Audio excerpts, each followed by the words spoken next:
Okay, we're going to keep this rolling into part two right now. So I'm going to be talking about Majora's Mask right now for everybody. So as you can see right here, I'm just going to get right into it. Like last episode, I was discussing about how I like to cut my strips of newspaper and starch for my paper mache.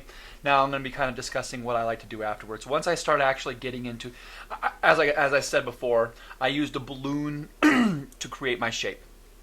Layered on my paper mache, which is thin strips of newspaper, and I also use phone book. It's just different paper. I don't know. It's hard to explain. But then I start cutting my shape. So what I do is I really make sure I line out the design that I want, and then I go to cutting my shape. At the very beginning of this video, I like to show that I had extra pieces, and those extra pieces I don't get rid of because those can be used for numerous other things, from feathers, fins, to just accoutrement to add to my mask. So right now, as you can see, I add a different layers of coloring to start really showcasing how I want this thing to now pop. Because I'm taking this now from the next stage of bringing it from paper mache to the reality portion of it now. It's hard to. The reality portion is I'm going to now start setting this to my face to see if it's going to actually fit and hit and hold the form right now. So as you can see, I think this was the balloon I used. It started to shrink up after a day or two of letting it sit. But so right now, I'm really looking at reference material. I'm not showing it right here, but I was looking at reference material. I think I had it plopped up on my TV, and I was looking at how the shape is going to be. And it's a real heart shape, so I really just try to hold a heart shape. Now what I'm doing right now is I took that and I warmed up a little bit of starch.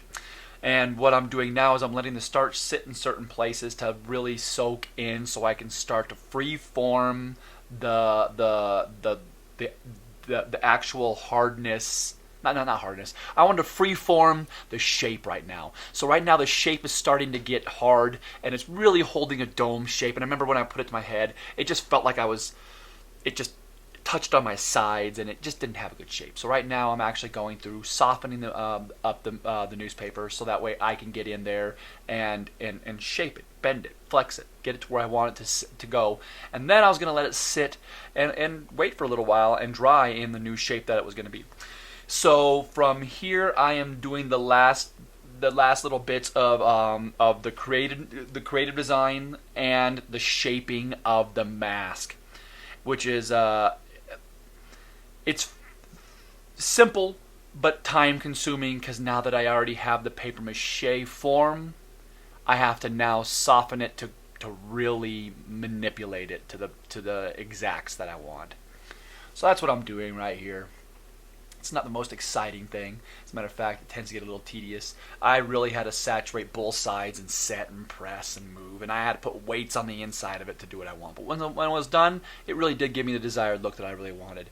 So with that right there, I have to say, take your time with it.